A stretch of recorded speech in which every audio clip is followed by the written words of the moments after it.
I created a newspaper for my A2 media. My media product follows conventions of real media text, such as the Sheffield Star.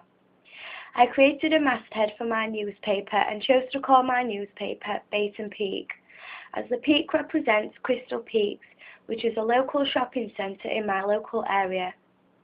I plan to create my masthead using Photoshop Elements 5, as I was able to choose a suitable colour and font for my newspaper masthead. I chose to make my masthead aqua blue and the peak in black. I thought these were suitable colours as the Sheffield Star also uses a blue font. Furthermore, I follow conventions of a real media text, as I have chosen to make the A in peak into a shape of a peak. Sheffield Star has a red star as its main logo.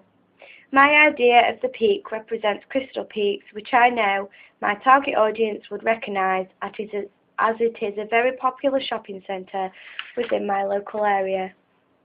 I also follow conventions of a real newspaper, as I chose to create some adverts for my newspaper, which are also for Crystal Peak Shopping Centre and Sainsbury's, which is the popular supermarket at Crystal Peaks. After researching what kind of food and supermarket adverts are used on local newspapers, I found that most newspapers advertise smaller supermarkets. I feel I have challenged conventions of a real newspaper by choosing Sainsbury's as one of my main articles. However, I have also followed conventions of a newspaper by including gutters, mastheads, main headlines and font types. I chose to write about a local dog winning first prize at a race.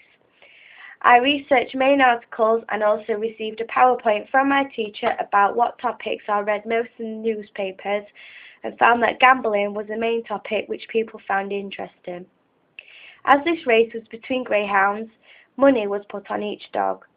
As my dog was racing, I thought this would be a good, interesting story to write about. Pete Fraser suggested that creativity is brilliant, but that the key to a strong media coursework project was professionalism and organisation. I believe that I planned my main story well, as I ensured that what I needed in my stories, such as who, why, what, where and when. Furthermore, I also knew from research that my target audience, which was males and females aged 35 to 45, would prefer to read about news that has just occurred, as not many people like to read about older news.